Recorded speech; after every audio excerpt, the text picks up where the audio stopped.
And we are live.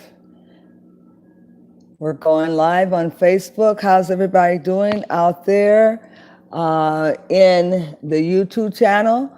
To my YouTube followers, I say Habari Gani and how are you? Thank you so much for following me today. And this segment is on OMI'S Art of Phonetic Reading. Care to read. Now, some of you may remember, well, is this starting?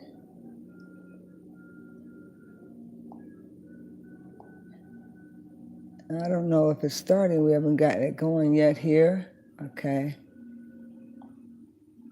Okay, still going. But nevertheless, we're coming on live on YouTube as well as on Facebook. And how are my Facebook followers? Thank you so much for following me today. I want to give you a bit of the past information that we used to do in our Care to Read room. I don't know how many of you remember my Care to Read room, and we're having a little problem with Facebook for some reason. Start video. I'm starting video, but it's not doing anything. Okay.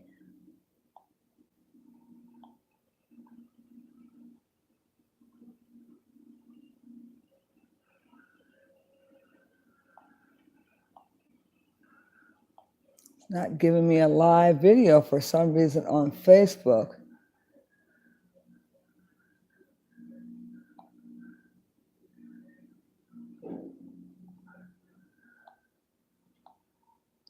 Okay, I'm just going to go ahead and get started here with YouTube.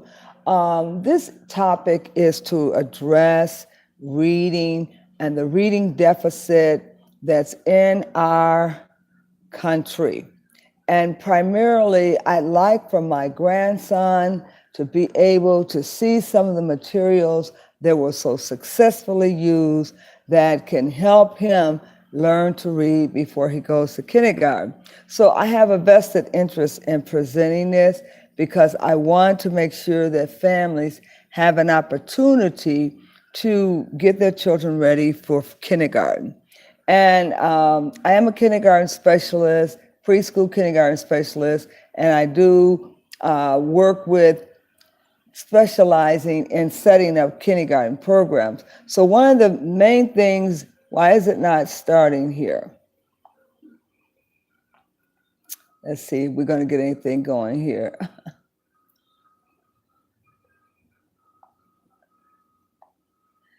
Okay, it's doing a lot of crazy stuff here on Facebook, and you never can tell when Facebook is going to be working right.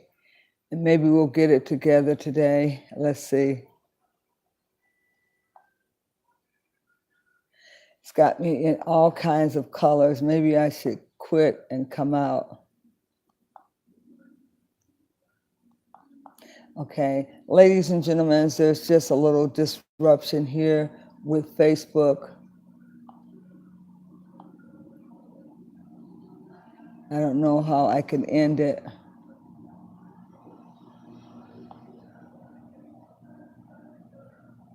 It's not allowing me to do anything here.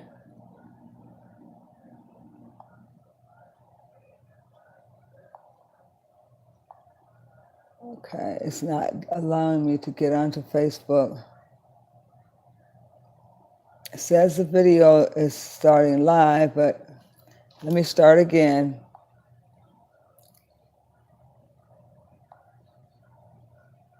Still won't let me come on here for some reason.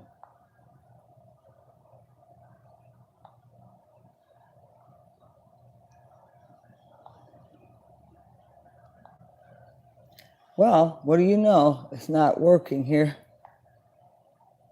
And go out and come back in.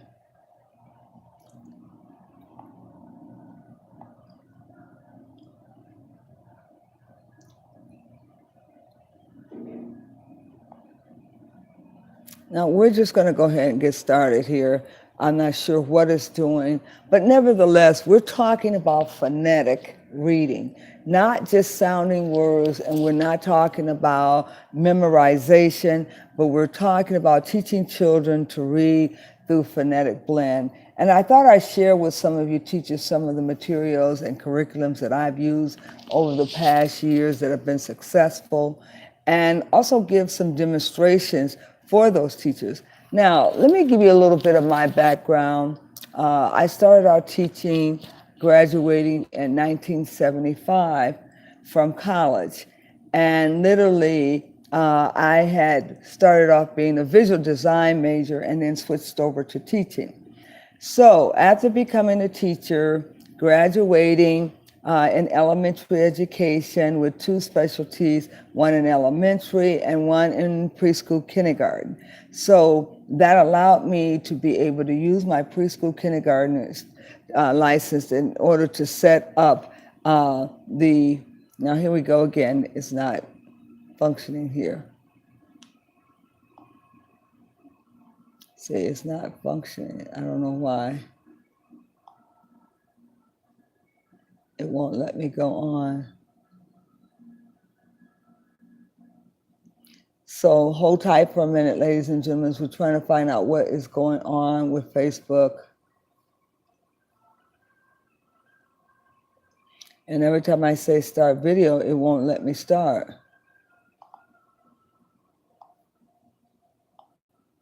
It's kind of crazy. I've never had this kind of problem with Facebook before.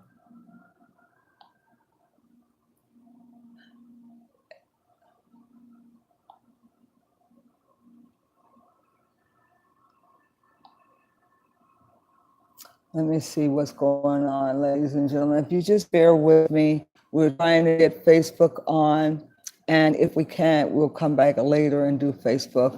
So we'll do Facebook later. Now, what I wanted to say was we are in desperate need of teachers who have specialties in the area of working with phonetic blending. And I want to talk a little bit about what good teachers know about reading and phonetics. The art of phonetics for me and what OMI'S used in her classroom, I like to share it with some of you teachers. I'd like to also be able to talk to some of my students that I do assessments with that are in the early childhood development program. I think every early childhood development teacher should be able to teach reading and understand how reading is put together. But it's not an accident that most of our teachers that come out of school do not know how to teach the methodology of phonetics. And phonetic awareness is very important to a teacher who's teaching the lower grades. And I'd like to go over a couple of curriculums to show you what I've used in the past and will show you what has been a sort of Cadillac for me. Now, I didn't always know how to teach reading. I taught from my own perspective. It wasn't until I started to look at a number of different specialists who had created their own program. And one of the ladies that created their program was Play and Talk. Play and Talk was one of my favorite curriculums to use. And this particular curriculum deals with phonetic blending, rhymes and riddles, just precautioning the child to be on the lookout, to be sharp when they're asked a question in a call and respond. Now, alphabets, when we teach alphabets, we don't just teach the letter. We teach the name of the letter and then the sound is. The name of the letter is A and the sound is A. The name of the letter is B and the sound is B. The name of the letter is C and the sound is K. The name of the letter is E and the sound is A.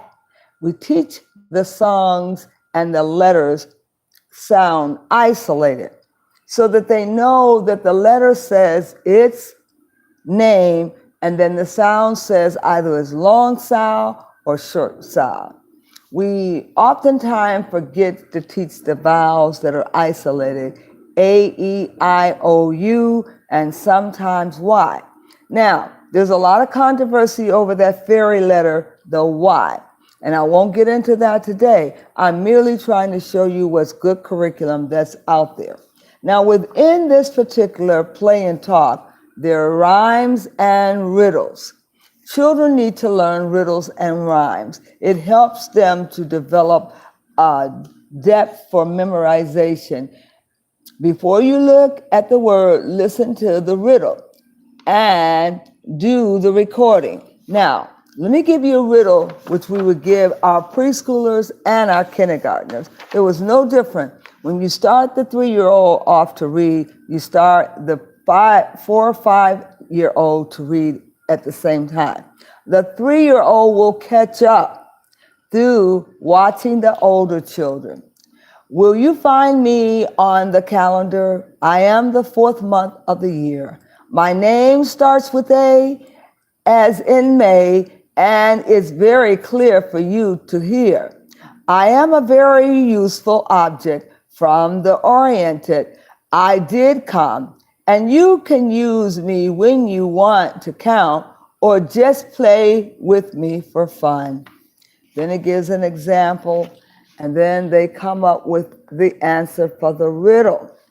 When you start off your day, you should give a riddle at the beginning of the day and post that riddle on the board and ask someone to be able to solve the riddle before the end of the day. And then give some kind of prize for the child that solves the riddles. I don't care if you find more than one, give each one a prize who solves the riddle.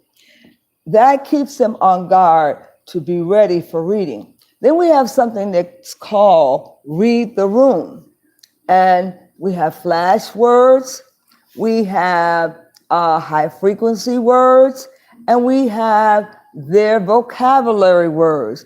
Now, every day that we work with the letter, we work with the word, we put our word in our bank so that we begin to build up words that we know. High frequency words are meant to go home so that the parent can go over those words with the child, then they can memorize the high frequency words.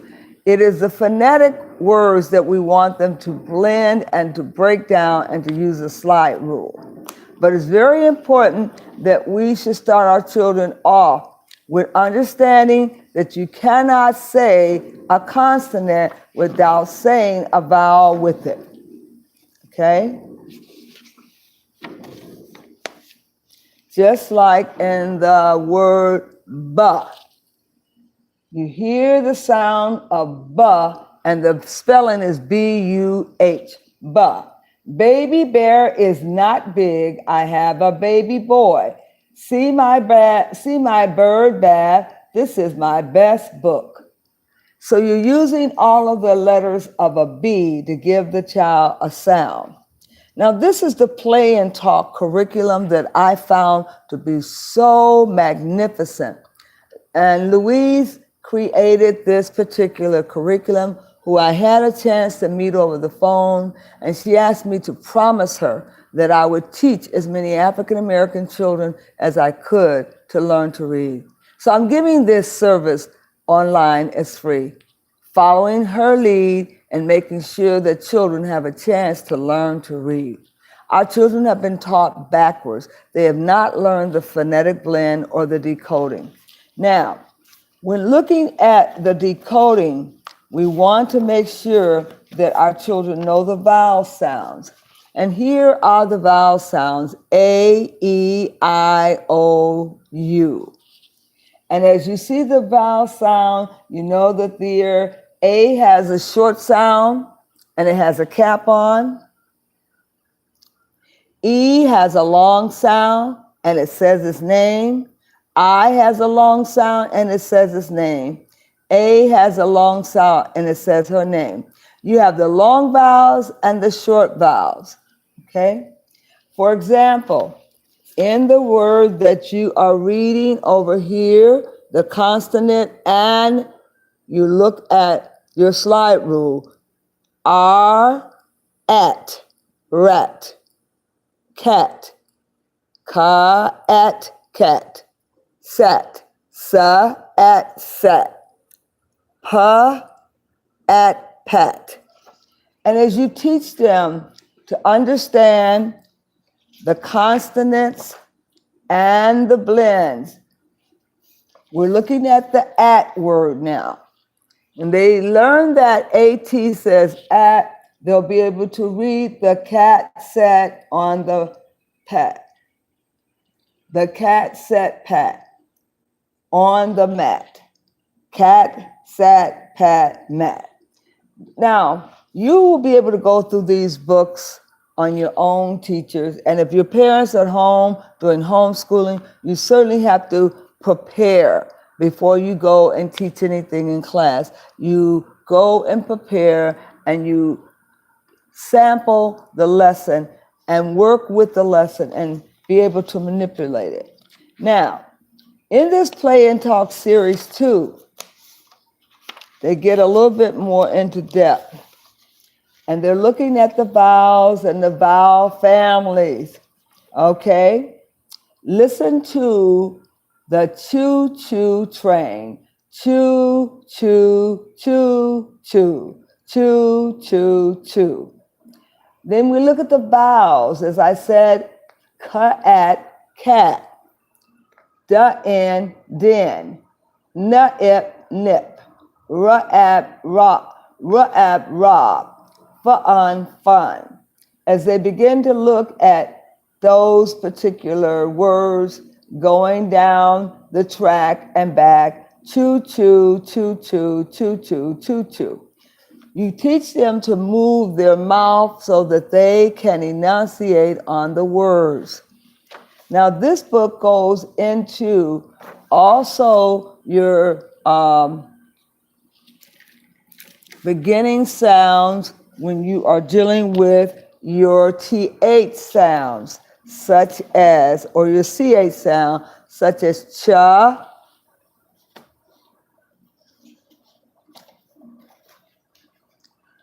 the, TH, the,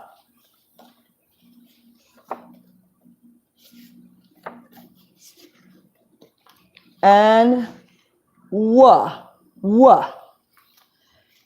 You have to move your mouth, teachers, and you have to allow the child to be able to sound his words back to you, like the sh sound, sh, the SH sound, sh, sha-ip, sha-aid, sha-el,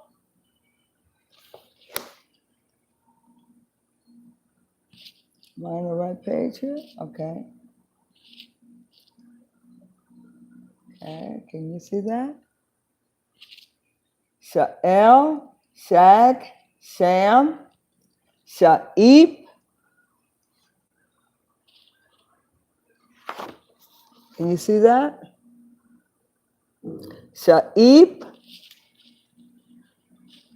shine, sha'ine, sha'ad, sha'shad, shut, sha'ut, shut, sha'ap, shop,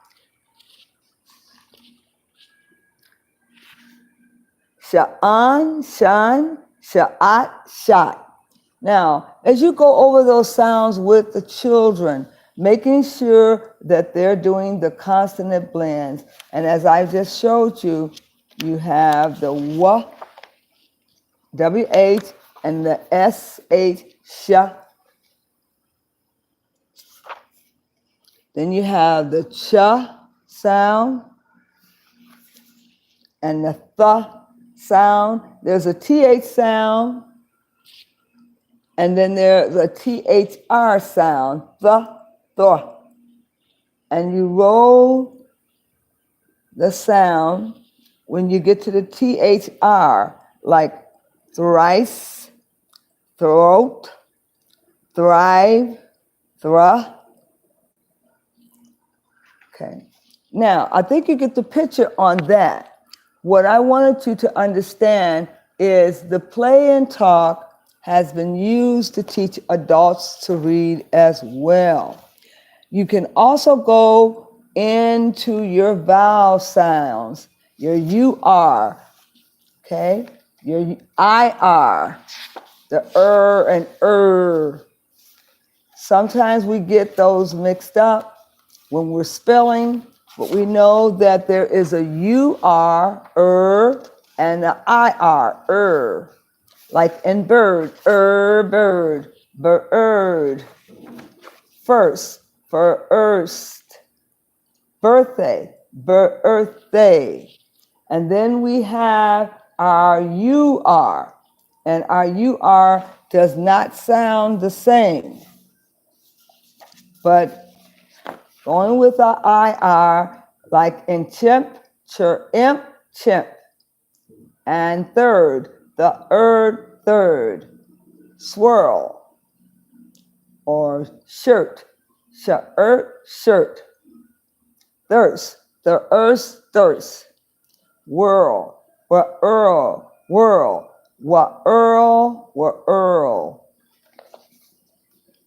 But you can go over these with your children and have them to listen.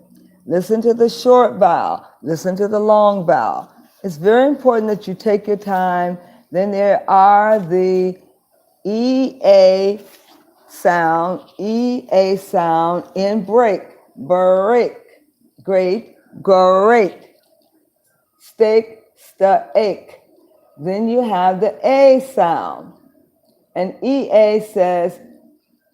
the EA sound says E when you have the long vowel. Lead, read, breathe,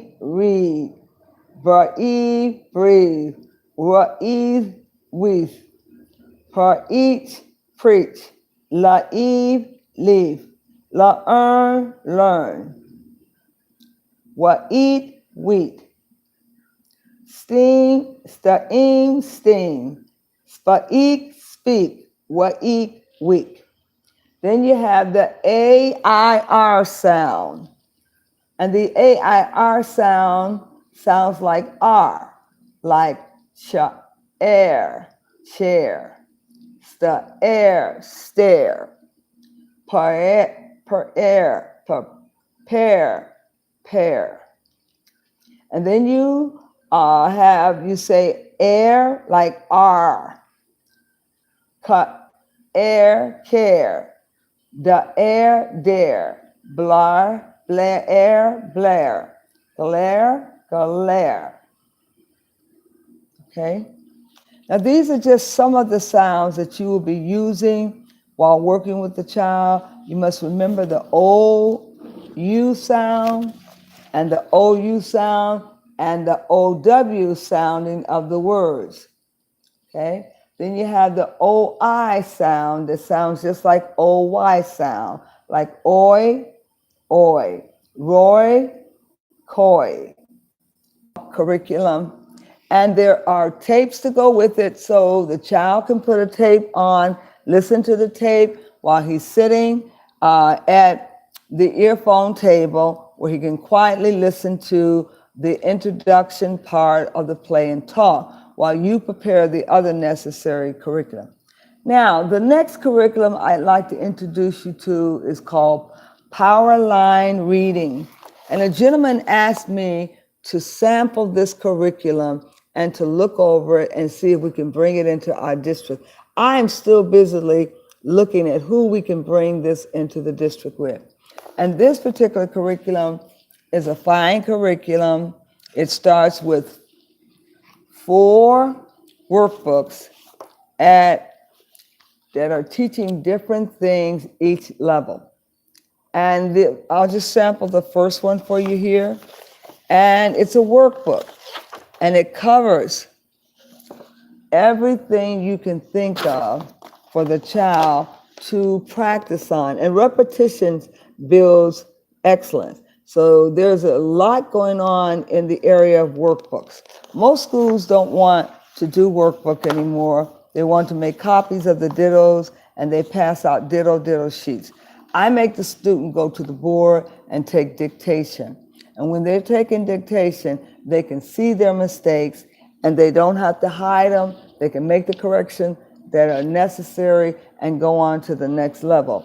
But we have so many teachers that are still using worksheets, and worksheets are really drowning the child. Now, as I said, there were 2, 3,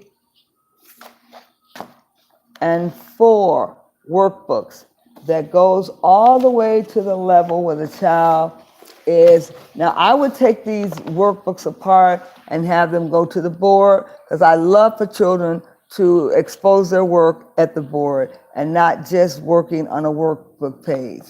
Okay? Sometimes you have all these workbook pages to complete when the child can do their own correction at the board.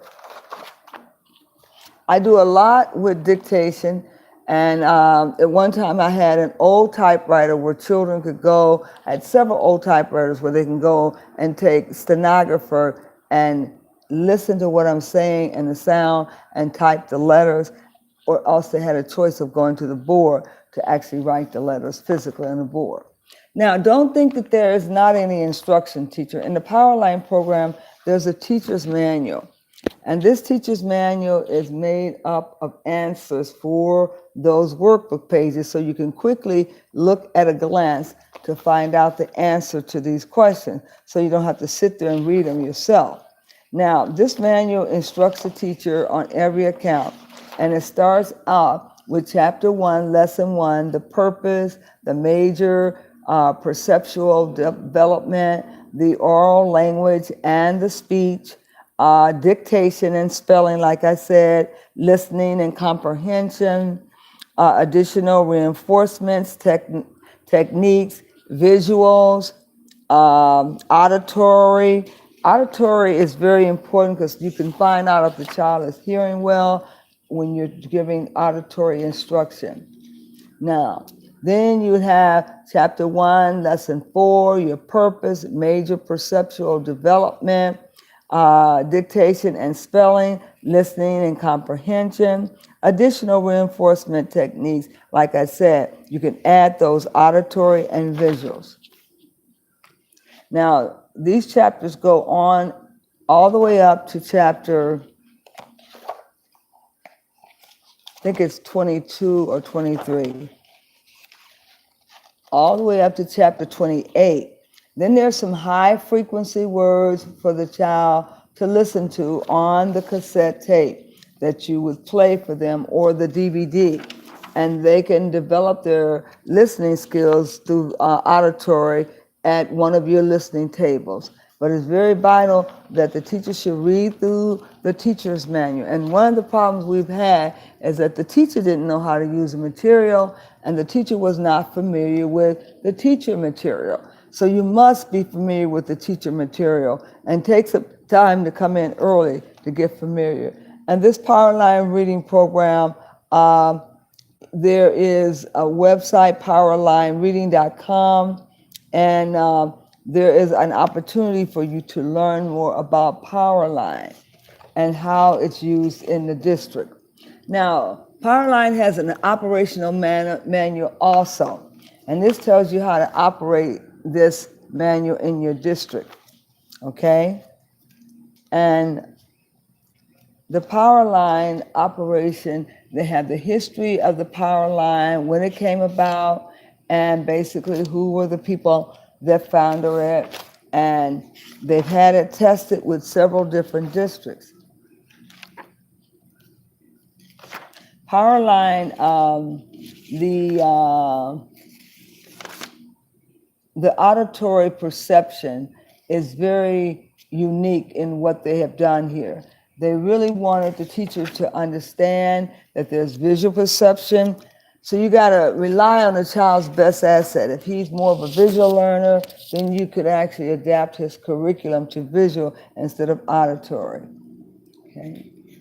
And the language development is where they lay out all the language and the learning disabilities. They talk about the learning disabilities, perceptual, handicapped students with learning disorders, the research that they've done on that, And then they go on to tell you how to use it with each child. The research statistics is 7% born with some brain damage.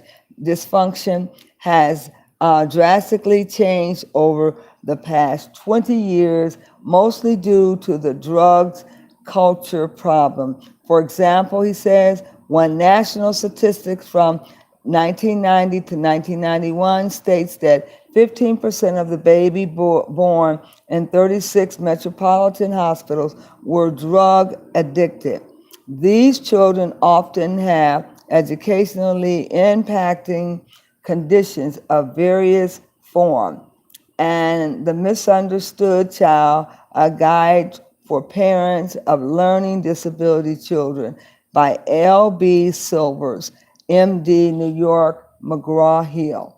So they're saying that the children the children are coming out with handicaps and learning disability. And the children born in 36 metropolitan hospitals were denoted 15% of the babies were born with some type of learning disability. That should tell you they're coming out of the womb with disability that we have to address.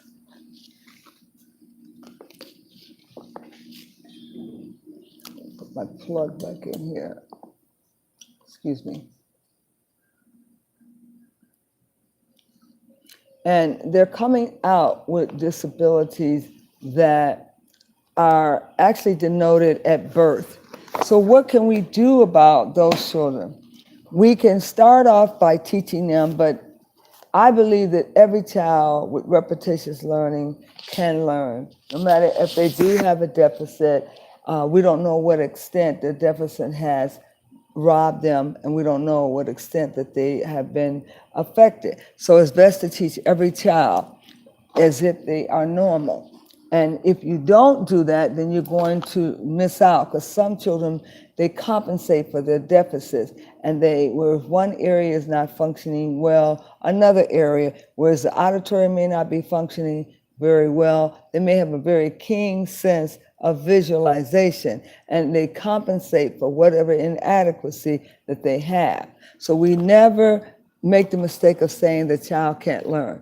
Now, here is the Powerline Program Teacher Orientation Handbook. This is a very valuable book that the teacher would want to get their hands on. And Powerline Reading Program, they want you to read this your manual in order to understand what you're dealing with. And it says Powerline Teachers Orientation Handbook. Welcome to Powerline Reading Program. You soon will become a valued member of our Powerline family, affecting and changing the lives of students under your instruction.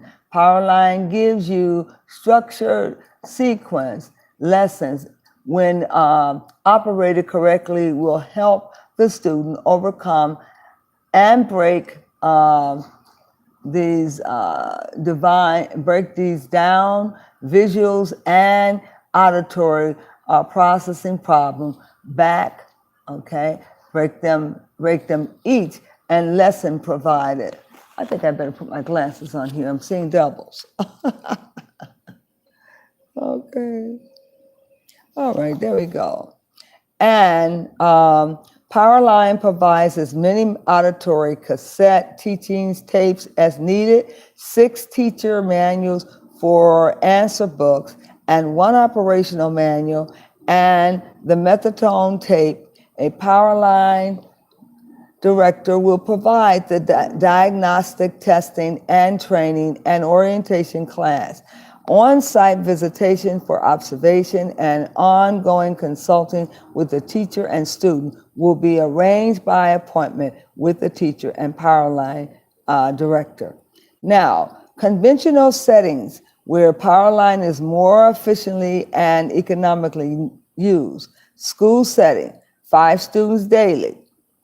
Number 2, private educational centers, similar to the school settings with some variations in time and numbers of students. With proper provision, some of the lessons can be assigned as homework. Now let me go back to 1. It says school setting, 5 students daily, approximately 40-minute periods with 1 teacher. Each student should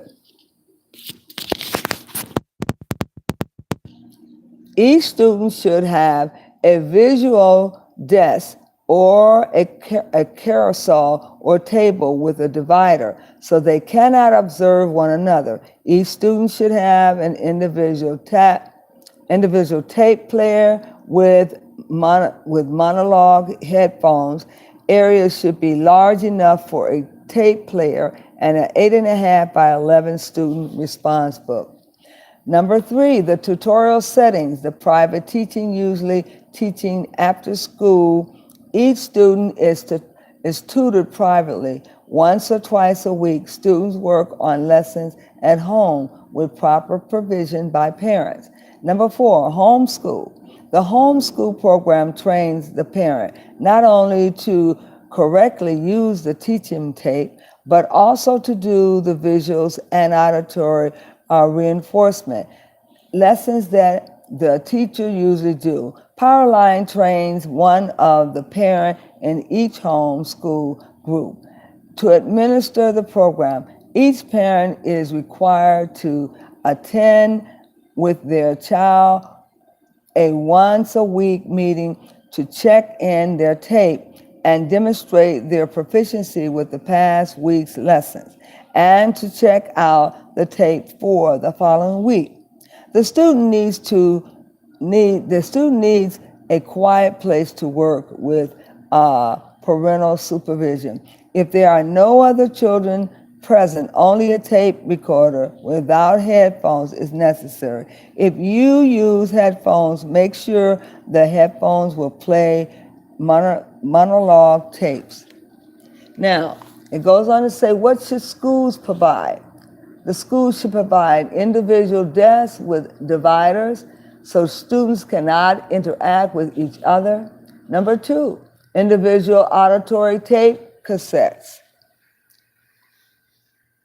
players, and headphones. Be sure tape players and headphones will play monologue tapes. Number 3, each student will need a spiral 8.5 by 11 notebook and pen. The teacher will need a monogram. Powerline provide metronome tapes for the student. Tutorial stations can be either a table or desk in view of the student not being tutored. Marker board, chalkboard. Number 7, color highlights are useful. Number 8, good quality dictionaries such as an American Heritage Dictionary. Goes on to say, teaching and Powerline Reading Program Introduction. The Powerline Reading Program is designed into 3 separate activities. Number 1, cross-patterning and laterally training, see page 15 through 19. Number 2, the proper usage of auditory tape and student response book. Number 3, the visual and auditory process directed by the teacher or the tutor. The tutor activities are dependent on the proper responses and practices of the lesson on the tape cassette and student's response book. The next section, it says, proper use of the auditory tape cassette and auditory response book. Each lesson is divided into 4 parts. The first 2 are the most important, and the student will spend most of his or her time on these 2 sections. Part 1, the tape is designed to teach the student to respond to process from the auditory left brain input. There is a response required from the student every few seconds. Most of the time, the student can see the visual right brain. What is being spoken of the tape? It is requirement that the student focuses on visually on what he is hearing, and always have the student point to what he is seeing, hearing in the student response book. The student will hear questions that must be given as a response. As the beginning of the teacher will operate the tape player, pausing the tape until the proper response is made. There is always a small space on the tape, giving and students time to respond. The students should speak aloud to the tape player in normal speaking voice, not whispering or shouting. You will be teaching the student to listen and follow direction. Students with auditory processing problems often do not respond if this is the case. Stop the tape and ask the student, what did she say or do? If the student tells you he asked why and didn't you know it, we can go on until we cannot go on until you do. If the student doesn't know, say that, okay, that's okay, and listen, that's okay, you can listen to again, rewind the tape and listen again. Do not interpret the tape for the student. Students with auditory processing problems often wait for someone to do it for them. Train them to listen again until they can do the process themselves. This takes practice. Remember, the seeing right brain should always be looking at what the auditory left brain is hearing.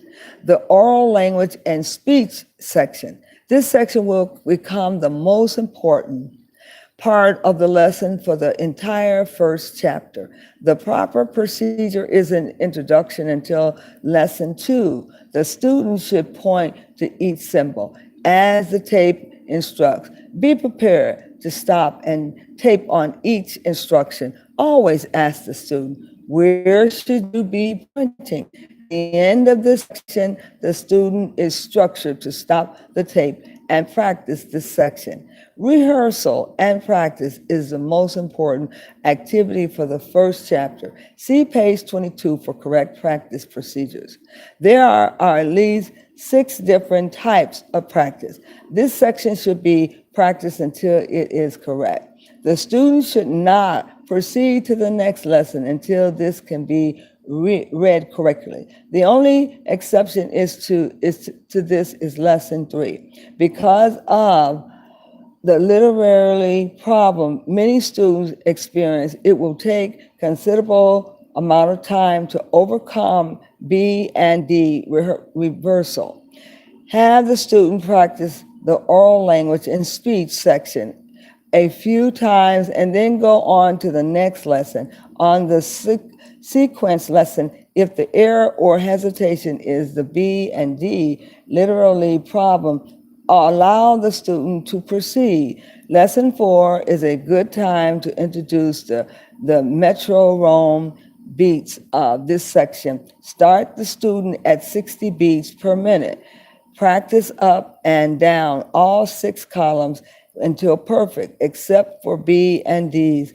About every 2 seconds, increase the metronome beat by 10 beats per minute. By the time the student reaches Y and Z pages, the student should be reading the 2 columns of the oral language and speech section at 120 beats per minute.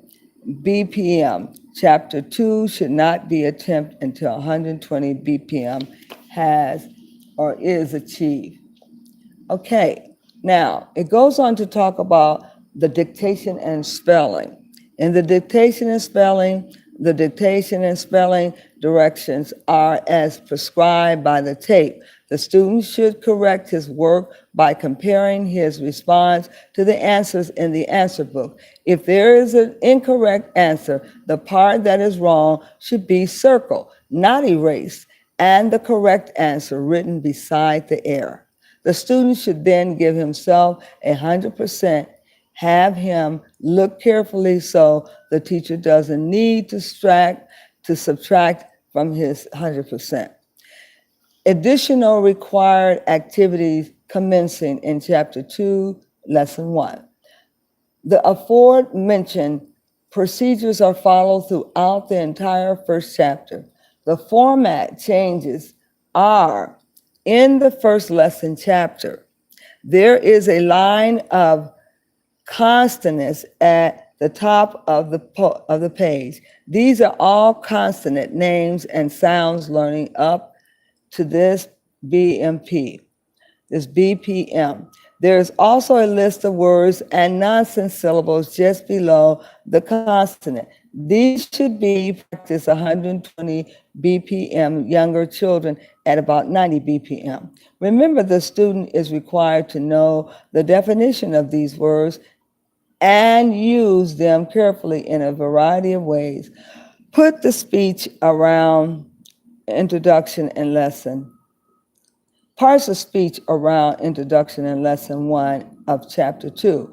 Teachers should reinforce the parts of speech that are appropriate for the age and grade of the student. The first story is introduced in this lesson. Each student must do at least 3 activities with every story. Here, number 1, hear the correct reading of the story on the tape. Number 2, practice reading the story aloud until it's done correctly with no hesitation, repetition, mispronunciated words, etc. See page 25 to 31 for correcting specific reading difficulties. Now, I'm going to stop there, but this book goes into all the terms for the handbook. Anything that a teacher would need to know, she can find it in this handbook as to how to deliver this material. Now, I want to also show you something that's very important that the teacher should have. This is the Powerline Proficiency Program number 6, the index to task cards and assignments. And here you will see these are parts of speech, parts of sentences, punctuation, capitalization, abbreviations, writing numbers. And this is what this consists of, so every child will have one of these cards to see.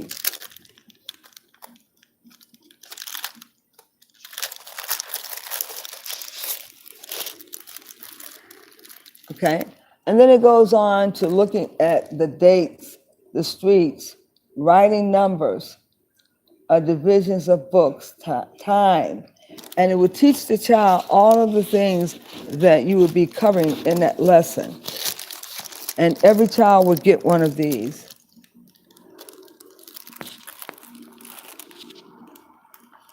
Now, here is the Powerline Proficiency Program. And it consists of the Powerline Proficiency Program, instructions for usage, important notices. It has a discussion on morality, interests many young students, and knowing what is morality. And then it goes on with things like mosaic. And these are words and terms and definitions that you would want them to know, like for their high frequency words.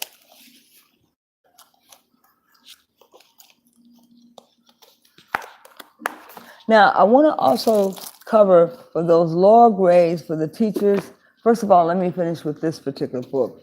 Here is Powerline Reading Program, Grab the Power of Learning, okay? And this actually is a booklet that the teacher would use. And the back to basics, students are required to take responsibility for their own success under the guidance of a trained Powerline teacher. Students are introduced to the exciting world of learning as they use the highly structured, carefully sequenced phonetic-based cassettes. Phonetic-based, and that's why I want to point out something. Our children for so long have been taught the look and say method. They have not been taught the phonetic guideline of how to read. Phonics and phonetics is something that teachers are becoming more aware of with phonemic awareness. It's the only way you can teach reading, because any word that they come to, they can be able to sound it out and decode it and unlock the vowels long and short. But when we just teach them to do look and say, they cannot unlock the word. They cannot phonetically blend.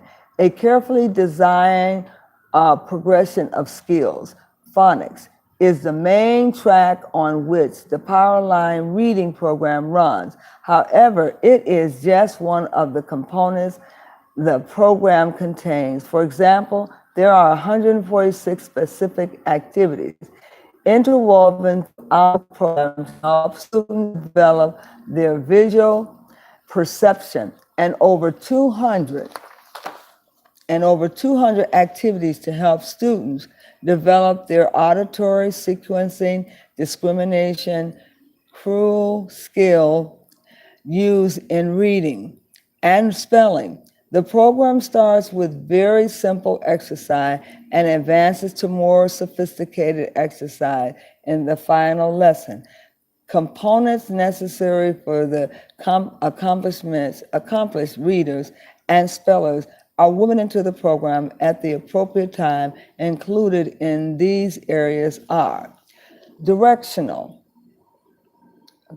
positional space, eye-hand coordination, left to right orientation, perception of size and form, letter recognition, correct letter formation writing, sound symbols association, perception of sounds, correct enunciation of sounds, consonant vowels blending, parts to whole relationships, silent reading, oral reading, sight word development, spelling, diction, science, structure, syntax, auditory sequencing, auditory discrimination, auditory closure, visual sequencing, intervisualization, memory development, phonetic analysis, word analysis, structural analysis, grammatically analysis, punctuation, rhyming, forming plurals and changing word formats, forming plurals and changing word forms, vocabulary development, comprehension, alphabetizing, classification, syllabic and ancient, dictionary and encyclopedia usage, finding the main idea, language development, deductive thinking, interpretation, skimming, oral decision, creative writing. Those are some of the back to basics that the teacher will address. Now, reading, English, grammar, vocabulary, and math, there's hope for the struggling student, they certainly believe. And reading perception diagnostic test is given in this book.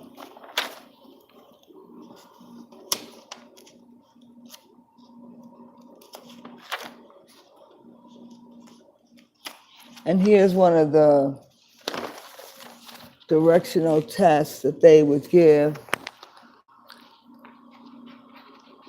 having the lower grades to circle and follow direction with the alphabet. A lot of children get their alphabet D and B turned around.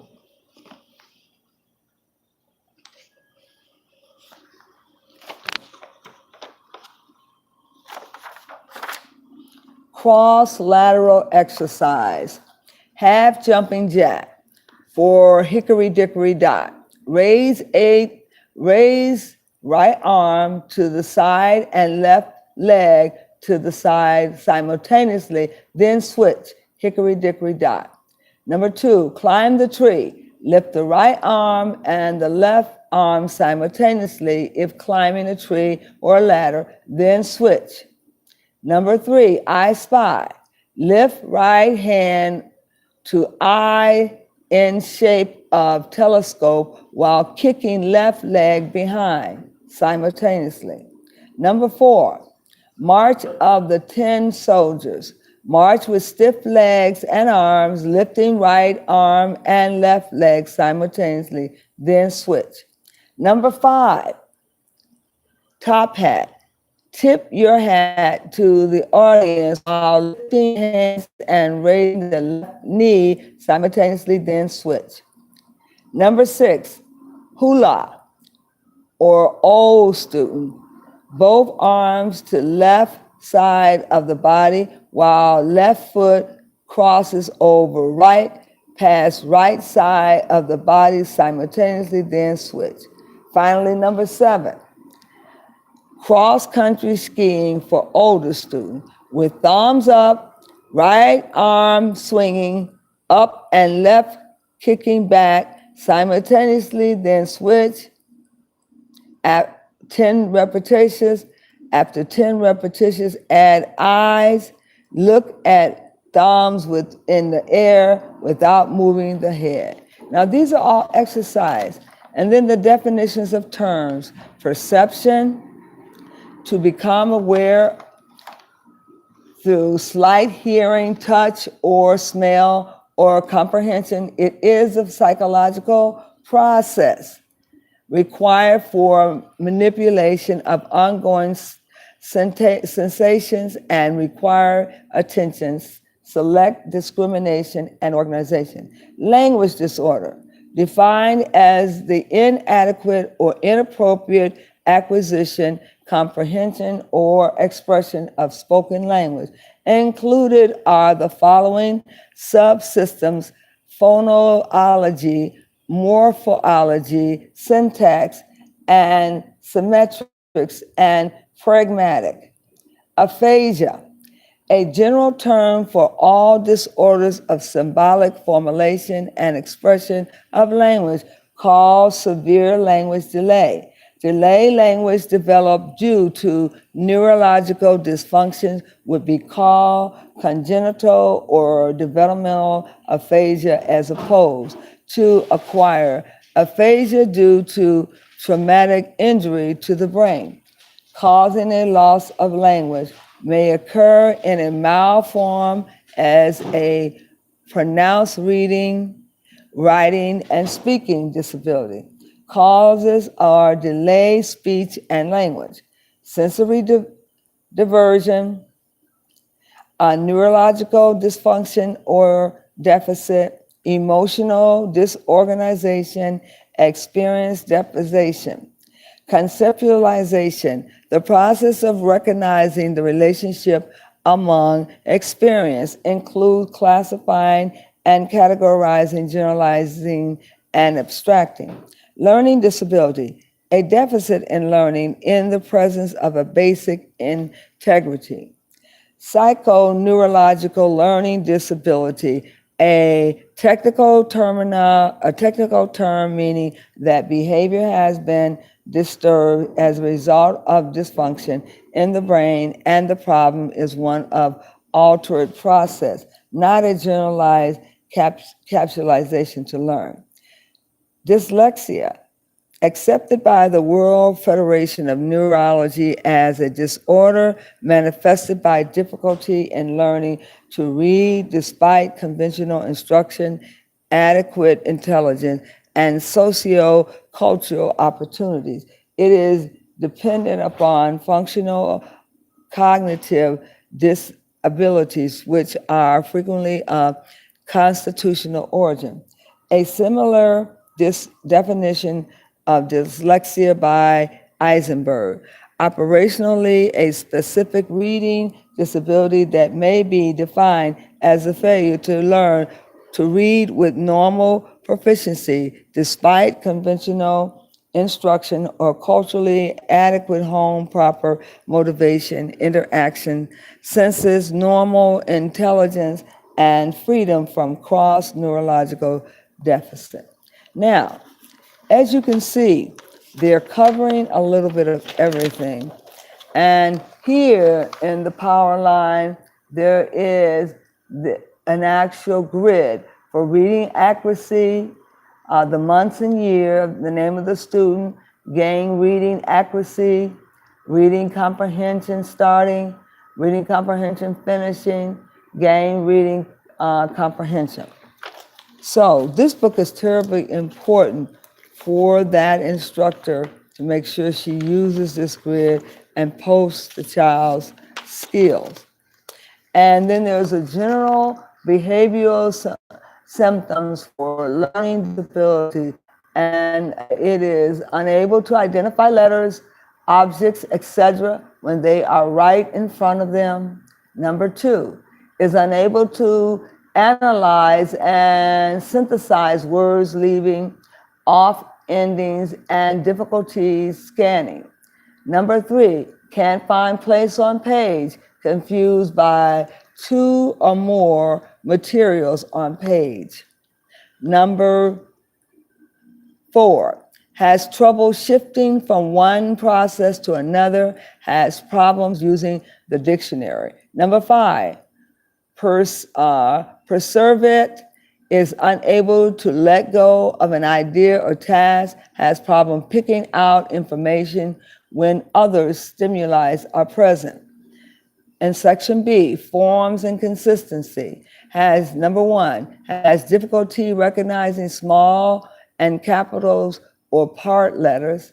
Number 2, is unable to see symbol letters within his own thoughts and inner visualization. Number 3, confused likeness and minor differences.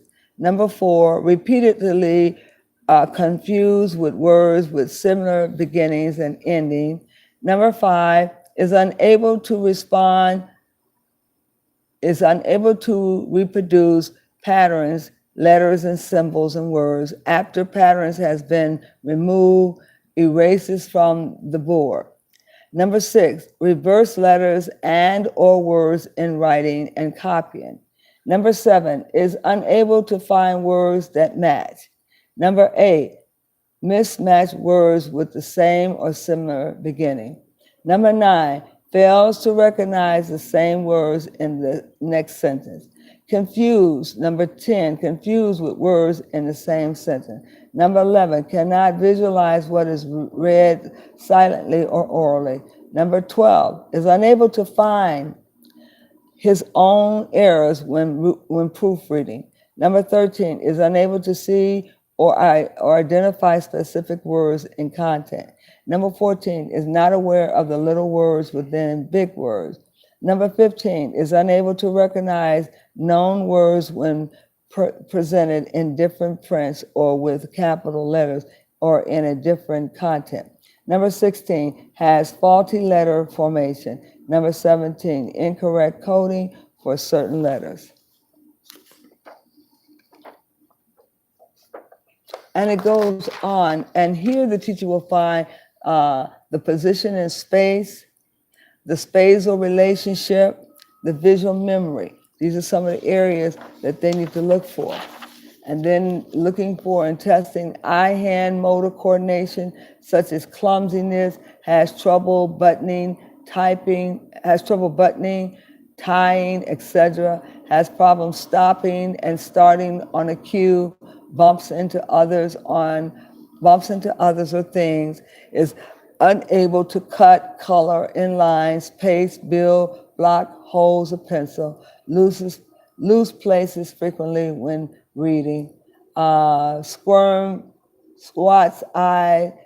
closest to cover for his eyes, moves head instead of eyes when reading, uses fingers at markers to keep place, skips words frequently and unknowingly, avoids tasks which requires concentrated visual attention, writes up or down on the page and rather than horizontally, rereads words frequently and unknowingly, holds head tilted exclusively when reading or doing other visual activities, skips lines unknowingly, repeats letters within the word, has frequent headaches, omits letters, has cross-post deprivation while reading, form production, form reproduction, experience difficulty in printing. Number two, has many erasures, has many erasures on classroom paper.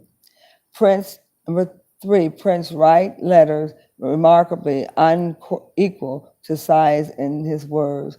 Number four, has difficulty in writing numbers. Now, I'm going to stop there. I, I'm assuming you can see how they're going to let you test in all these areas.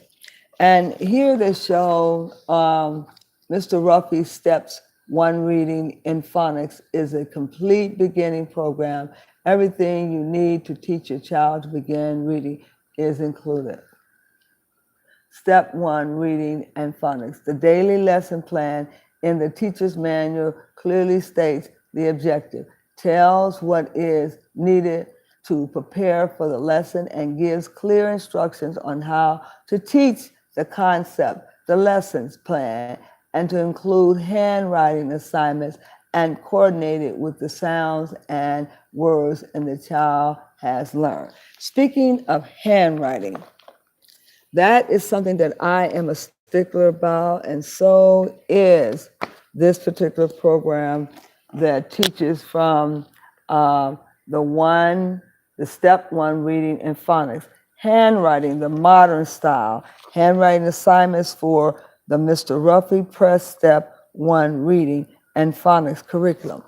This is very, very important that you understand that the child has a ledger to write their alphabets on so they can repetitiously practice, and also have a ledger like this where they can trace, and they practice tracing and following the right directions until they can master it repetitiously.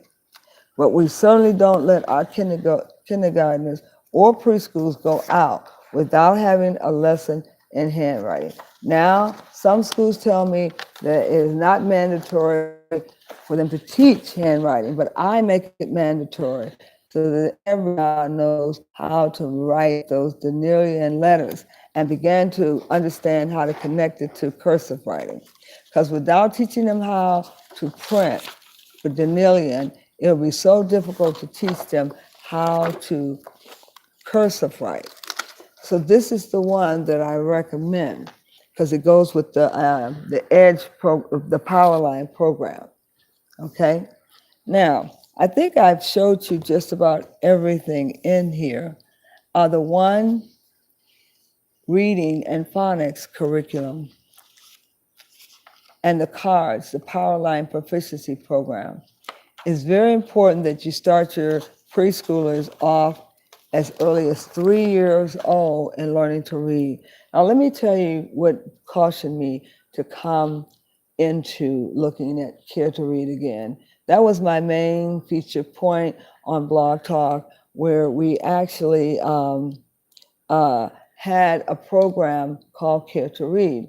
And we taught the teachers how to go into the child development centers and introduce early literacy. And I will explain that program to you because it still can be used by most of you teachers now. The Care to Read is no longer in existence, and you cannot teach from that program because they've lost their grant and they don't want you teaching outdated material. However, I found that it was fine because it introduced print material to the child care centers, and it allowed the early literacy coaches to go in, introduce the various different books that are being taught from, and teaching the teacher how to interwove the books into their lesson plan, and then to introduce an activity from that story so the child can get used to hearing stories and have those stories introduced from every lesson that you taught from. And you would leave the materials there with the teacher, all of the books, so they can have access to the books. And you would also show the teacher how to do the activity. And this would help build early literacy for every one of those teachers. Now, the teachers pay $5 to attend the class, and I thought about replicating the class, reintroducing it so I could certify other literacy coaches so they can go out there with their program and they can make a little money off of the $5 per enrollee. And it's not a whole lot of money, but if they had at least 25 students there, they can make, good money off of having the routine workshops throughout the district. And there are many daycares out there who don't get this type of treatment. And I say daycares because they're the ones who are lacking in early literacy. I say get to them as fast as possible and even have a part of the curriculum where we go in and teach the Powerline reading curriculum so that these teachers learn how to teach reading. Unfortunately, in the CDA and in the child development programs, they're not taught phonics and how to teach the child to read, which is so unfortunate. Why would you teach all of these things about nursery rhyme, but not teach the teacher how to use the proper methodology for introducing a phonics program?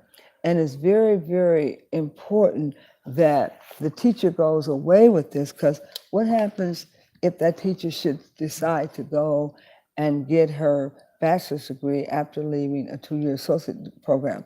That 2-year associate's program has not prepared her for phonics, and she does not know how to introduce phonics to the children. So she's at a deficit, and that's why we have so many children that cannot read.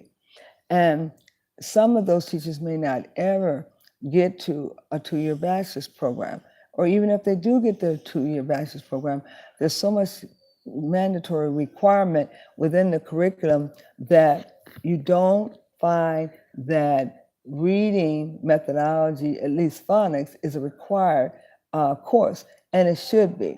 Now, I took several reading courses while in school and became very interested, but none of them, most of them were speed reading, but nothing with methodology as to how to use phonics and how to implement phonics, not until I went back for English as a second language. And that's when I began to understand the programs that were out there to teach reading enunciation and phonetic blending.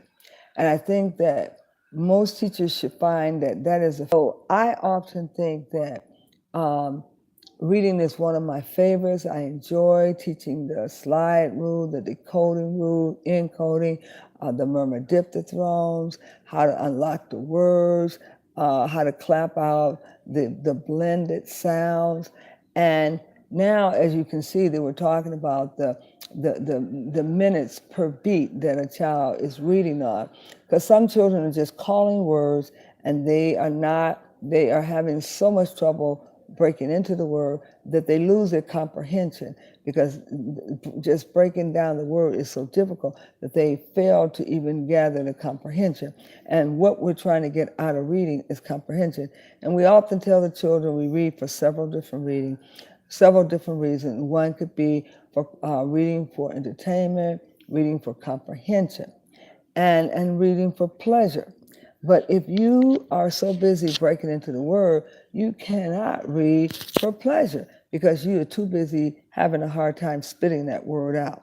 Now, on my show that I had with Care to Read, which over 10 years ago when we started with the concept of having people who've written books come in to talk about their books, and specifically books for children and adults. And we kind of got away from Care to Read. And that was my main mission, is that every child could come there and learn something about reading. I think we're going to have to reintroduce that and reintroduce our stories, because story time was a very, very important time for our radio station. It was an opportunity for children to gather around the radio and listen to things that they'd never learned before. And they could travel with books, and books would take them places. And now that my grandson is getting ready, he's in preschool, and I've been preparing things for him to show him how to enunciate, how to break into reading, and get excited about it. I can't be there to watch him say his first word or his high frequency word. I don't want him going into kindergarten not knowing these things. So I am busily now going to be introducing some things for kindergarten. Mrs. Garth getting ready for kindergarten just for my grandson, because I know that if I can take some time and get on the airways to talk to him about one segment of kindergarten, weekly, then he'll be more than prepared for this kindergarten class. It is such a disgrace and a heartbreaking feeling when a child goes to kindergarten and he's not successful and he's struggling and then he fails. It's very, very hard for kindergartners. And I think these preschool programs a lot of babysitting, and we got to get away from babysitting, and we got to have academics, and we got to realize how important it is to spend our time with real academics like sounds, enunciation, blending, and get our children to higher afraid that we're carrying them too fast. As you can see, Barbara Collins taught her children at a very accelerated rate, and they were not any of them on grade level. They were all above grade level, learning things about interesting stories that would spike their interest, and getting them involved in higher level learning made for them to have a higher aptitude so when they took these tests they could pass. But we're teaching our children all on grade level, and that's all wrong. Let's take a note from Marva. Marva Collins will not lead you wrong. My very first teaching interview was with Marva Collins School, West Side Preparatory School. And there, when I was in Illinois, I had taught as a substitute teacher in the Schaumburg School District, where all of their white teachers were master's degree. And I was just getting out of a BS curriculum and program, and I wasn't a master's degree teacher. Little did I know that Illinois wanted, at least the suburb, wanted all master's degree teachers. So when I interviewed for them, I was told that once I got my master's degree, then I could qualify for a full-time position as a permanent teacher. In the meantime, they offered me a substitute job. At that time, I took the substitute job for 3 years, and then finally I said, enough is enough. So I was offered a job by Motorola at the same time when I was interviewing for Marva Collins School. But I had learned so much about Marva Collins and the things that she had in her curriculum that I wanted to go teach for her, but I couldn't afford to because at that time her salaries were much, much lower than the public schools. So I went with Motorola instead. But I never forgot about Marva Collins and her techniques and her methodologies and what she used in school. And I always leaned towards those particular procedures when I started teaching. And thankfully, when I did start teaching in elementary school, I started taking extra care with my children to make sure that they could read. And I put a lot of time in after school programs and during lunchtime so they can learn to read. So most of the principals were noticing that my children were faring fairly well in the test and they were reading. And one class I had that was a kindergarten class, most of my children were reading at first grade level. And when they were tested, my principal was rather shocked. He said, well, we're going to give you, do you a favor. We're going to allow you to take those children with you upstairs as a roping so that you can take them to first grade level.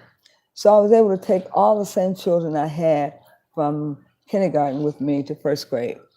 And was I able to duplicate what I did in kindergarten? Yes, because I had set that kindergarten program up. I knew it in and out. So all the children's scores I had, and I was able to take them with me to first grade.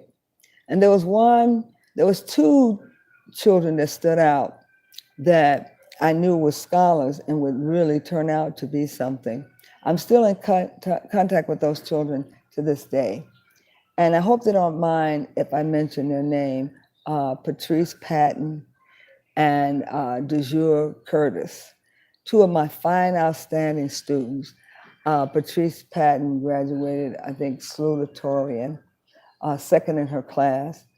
And DeJure Curtis just graduated from college, who I'm very proud of. And I am a friend of them on Facebook. And they contact me from time to time, and they go on and say that Mrs. Garth was my favorite teacher, and that she taught me everything I knew. And I think that and I had her for 2 years.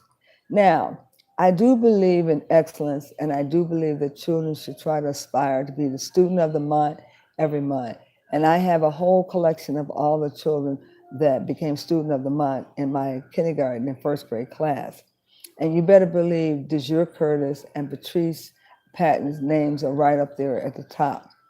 I knew that teaching in kindergarten and preschool would really, really allow me to put a lot of effort into children because the parents were present there to support me. So I stopped teaching social studies, and I kind of was upset about why the superintendent had deemed me to go to kindergarten to help set the kindergarten program up. He saw that I had a kindergarten license and preschool license, and there weren't too many people had preschool kindergarten license. So he asked me to go over to take the position to set up the kindergarten program. He said it would be a safe place and my job would be secure. And it was. And he really looked at it from a good perspective. It did allow me to keep my job when others were being discharged because of the oversaturation. So nevertheless, kindergarten and preschool became my expertise and specialty. And then I started teaching at the junior college, helping to help the candidates who were getting their 2-year associate degree in early childhood development and also the 1-year certificate program in CDA. So I am a consultant in child development for the CDA candidates, where I do their assessments, I mentor them, and I encourage them to go on for a bachelor's degree upon obtaining their CDA credential. And I said all that to say that my grandson's going to kindergarten next year, so I have a vested reason to be on these airways to talk about best practices for kindergarten teachers and best practices for mothers at home who are doing homeschooling.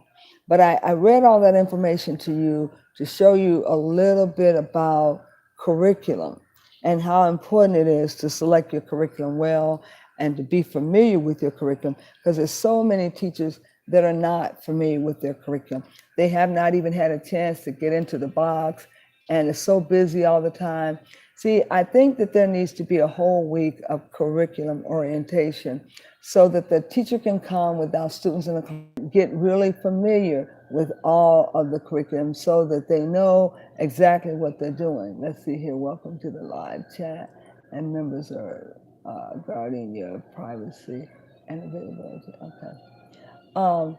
And I wanted to say that teachers should have the opportunity to spend some time getting into the boxes where these curriculum boxes are, so that at the last minute when they start teaching, they don't just pull out the first thing they can and deviate from all of the other curriculum and fail to teach it.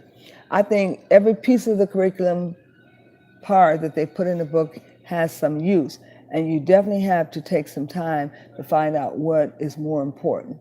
But for the benefit of those teachers out there who are not sure what area they want to specialize in, please look into the area of English as a second language and look at working with the lower, younger children, preschool and kindergarten, because it could reassure you a job, and it could also give you some excellence and feeling like you are really teaching, because you're giving the child the foundation that he will always draw from, and he'll always remember those teachers who taught him how to read, because reading is the first sign when the light bulb goes on and they open up the book and they find a word that's a high frequency word that they've been reciting, or that they find words that they can decode and unlock.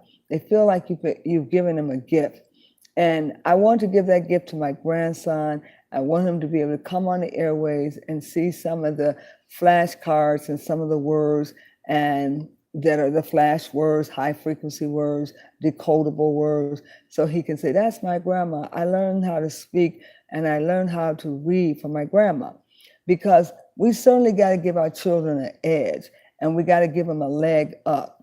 And I think that most people know that I am a stickler about reading, and that's how I was able to get those reading curriculums in my hand, because people saw my love for reading and wanted me to implement these programs for children and to distribute these programs through curriculum.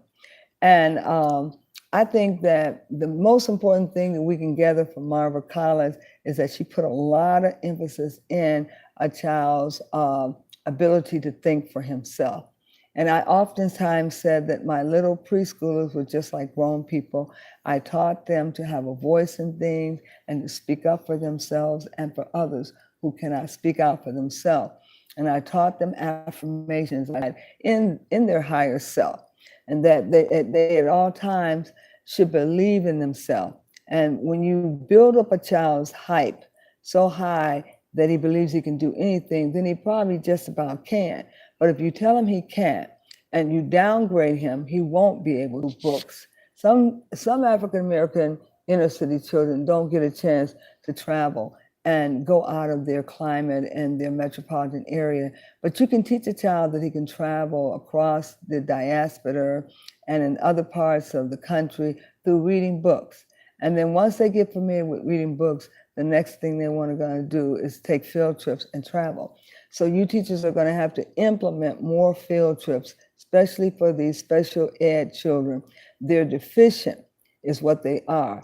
And deficient doesn't mean an imbecile. That means that they need exposure. And the more exposure you can give a special ed student, the better off he'll be. Because some children don't grasp things at the same time. But through travel and exposure, you can make up for the differences of the inadequacy of the exposure. And having children to be exposed to books is the best way to teach them how to travel at a low cost. However, you still want to take them on field trips and expose him to some of the finer things, taking them out to a fine diner, taking them to a play and theatrical drama. Let them act out plays. Let them write their own plays. Let them create their own publishing center within your school so they can publish their own material and have a publishing aid and a group there. And we had a school like that where we published all our material. We collectively put our books together and created a big book from collaborating together in a communal setting. Do you know that communal teaching came from Africa? And communal learning is also a structure from Africa as well. But we cannot do this without teachers that have an interest. If there are any teachers out there that have an interest in becoming a teacher and would like to know how they can start the process, I'll make myself available to them. These sessions are free that I'm about to present for reading because I want my son to grab hold of them and to implement them to his son. Because I know that going to kindergarten means getting ready.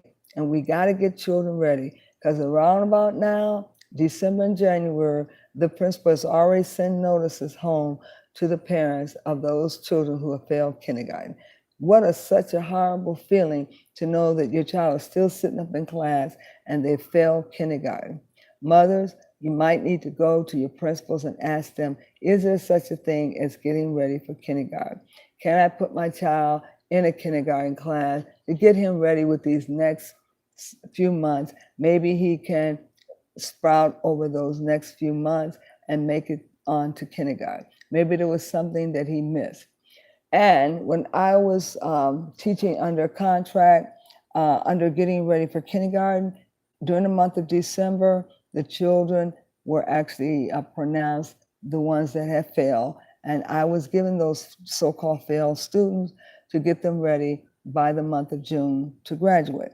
And every one of the children went on except for one. Now, you will have some maturation problems where children are not fully developed and are not ready to go on because they still need to be nurtured. You will have that problem. But the majority of all those students went on to kindergarten, sailing in excellency in their reading.